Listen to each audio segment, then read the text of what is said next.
छात्रों, आज हम संत कबीर की साखी के विषय में चर्चा करेंगे। इस पर ये महत्वपूर्ण प्रश्न पूछा जाता है कि साखी से आप क्या समझते हैं, स्पष्ट कीजिए।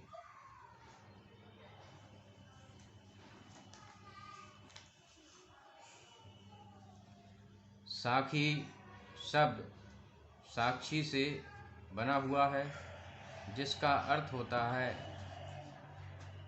गवाह या प्रत्यक्षदर्शी। इस दृष्टिकोण से संत कबीर की साखियाँ अलौकिक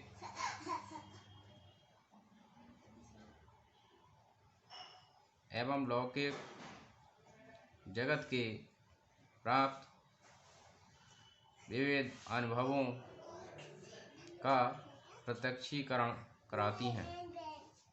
संत कबीर की साखियाँ मानवीय जीवन को आदर्शवादी एवं आध्यात्मवादी बनाने की प्रेरणा देती हैं।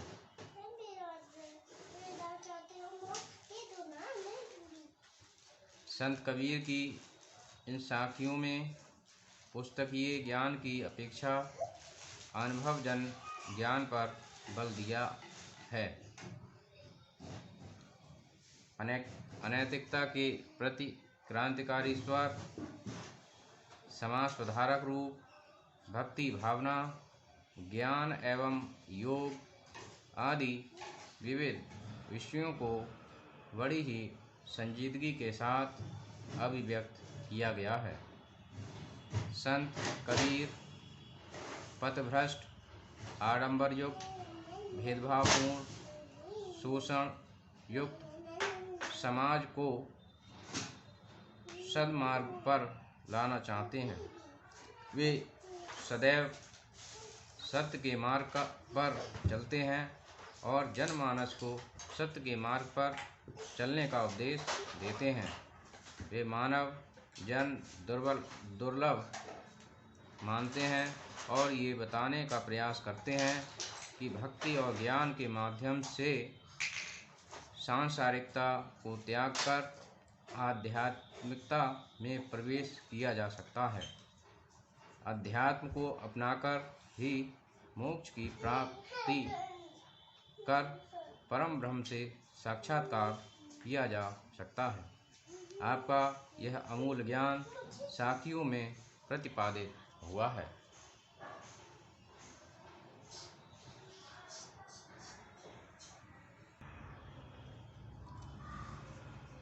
संत कबीर की साखियाँ। साखी आँखें ज्ञान की, समुझ देख मन माही, बिन साखी संसार का झगड़ा छूटत नाही। उनकी साखियों के विषय में कहा गया है कि साखी आँखें ज्ञान की, कि उनकी साखियाँ ज्ञान की आँखें हैं। समुझ देख मन माही, यह बात को अपने मन में विचार करके देखो। बिन साखी संसार का झगड़ा छूटत नहीं। साखियों के ज्ञान के बिना इस संसार के आवागमन के चक्र से छुटकारा प्राप्त करना संभव नहीं है। साखियों में दिए गए ज्ञान का उपयोग कर उनको जानकर मनुष्य जीवन मरण के चक्र से मुक्त हो सकता है।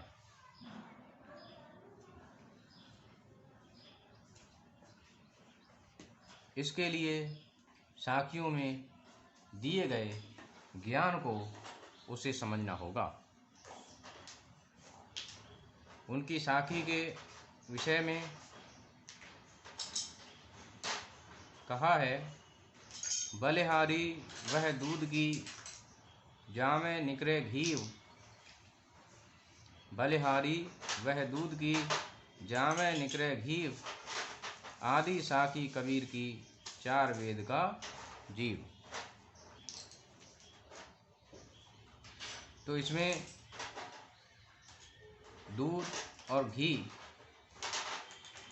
के माध्यम से कि बलिहारी वह दूध की, उस दूध की बलिहारी है, जामे निकरे घी, जिसके माध्यम से घी हमें प्राप्त होता है। अर्थात घी का आशय है सार तत्व हमें प्राप्त होता है। आदि साखी कबीर की चार वेद का जीव। जिस प्रकार से हम दूध को खौलाकर गर्म करने के बाद हमें उसका सार तत्व घी के रूप में प्राप्त होता है, उसी प्रकार से आदि साखी कबीर की चार वेद का जीव, उसी प्रकार से चारों वेदों के ज्ञान पर मंथन करने पर हमें उनकी आदि साखी में ही उसका सार तत्व प्राप्त हो जाता है। इस दृष्टि से उनकी साखियों की सार गर्भिता एवं श्लिष्टता दर्शनीय है। साखियों के विषय में और भी कहा गया है कि आधी साखी कबीर की जो निर्वारी जाए, आधी साखी कबीर की जो निर्वारी जाए, और का पंडित की पोथिया रात दिवस मिल गाए।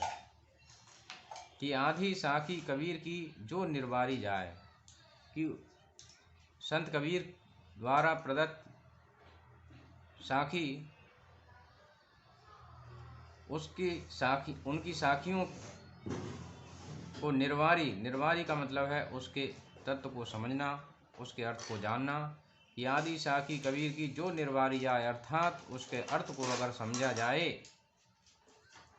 तो उसमें हमें अमूल्य ज्ञान प्राप्त होता है। का पंडित की पोथिया रात दिवस मिल गाए, अर्थात बड़े बड़े ग्रंथों को पढ़ने पर भी हमें जो ज्ञान प्राप्त नहीं होगा, वह आदि साखी अर्थात छोटी सी साखी में वह ज्ञान प्राप्त हो जाता है। इसलिए साखियाँ उनकी अत्यंत महत्वपूर्ण हैं।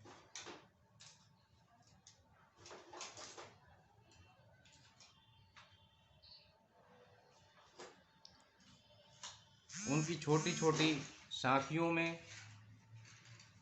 ज्ञान भरा हुआ है। उन्होंने बिंदु में सिंधु को समेटने की कोशिश की है और इनके अर्थ को जानने के लिए वह गुरु की महत्वता का प्रतिपादन करते हैं कि जब तक हम गुरु नहीं बनाएंगे और ऐसा गुरु जो स्वयं ज्ञान से परिपूर्ण हो, तब तक हमें इनका ज्ञान प्राप्त करना संभव और सहज नहीं है। उन्होंने आध्यात्मिक ज्ञान, योग आदि सभी क्षेत्रों के लिए गुरु की महत्वता का साखियों में प्रतिपादन किया है और ये बताने की कोशिश की है कि सच्चा गुरु ही हमें मोक्ष के द्वार तक ले जा सकता है और जो अज्ञानी है वह हमें सांसारिकता में ही भटकाता रहेगा। उन्होंने कहा है, जाका गुर है आंधळा चेला खरा निरंद, अंधा अंधा ठेरिया दो कूप पड़ंग। कि जिसका गुरु अंधा है, चेला खरा निरंद और चेला भी उससे भी ज़्यादा अंधा है, तो अंधा अंधा ठेलिया, जब अंधा अंधे के लिए ठेलेगा, आगे बढ़ाएगा, तो दोनों कुएं में गिर जाएंगे। कहने का आशय यह है कि अज्ञानी गुरु मिलने पर और महामूर्ख चेला मिलने पर, जब अज्ञानी गुरु महामूर्ख चेला के लिए ज्ञान देगा तो वे भव सागर में डूब जाएंगे, अर्थात इस संसार सागर में ही भटकते रहेंगे, चक्कर काटते रहेंगे। उन्हें मोक्ष की प्राप्ति संभव नहीं होगी। इसी प्रकार से जीवात्मा परमात्मा के संबंध को उन्होंने अपनी एक साखी में प्रदर्शित किया है। छोटी सी साखी में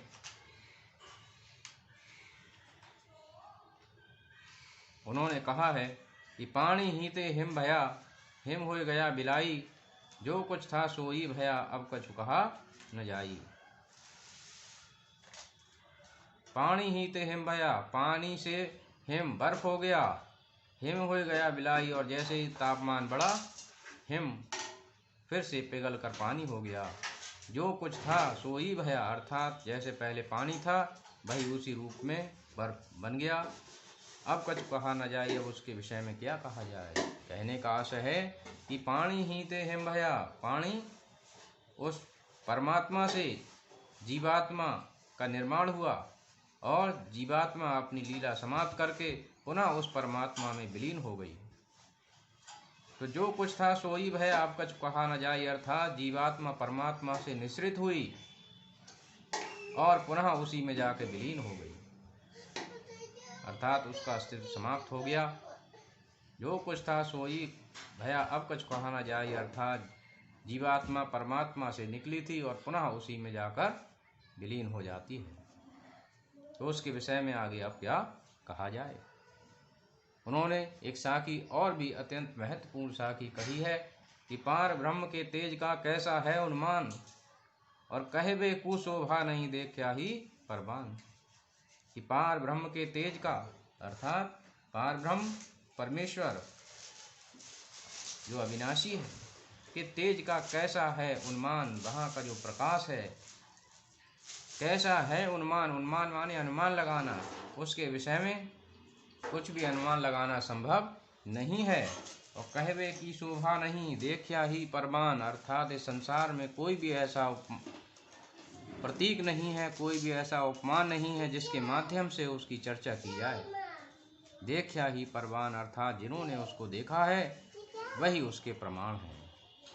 तो उनकी साखियाँ अत्यंत महत्वपूर्ण हैं, चाहे लौकिक ज्ञान की बात हो, चाहे आध्यात्मिक ज्ञान की बात हो, अलौकिक ज्ञान की बात हो, हर क्षेत्र में उनकी साखियाँ अत्यंत महत्वपूर्ण सिद्ध होती हैं। तो मैं समझता हूँ छात्रों कि आज आपने ये विषय समझा होगा। धन्यवाद।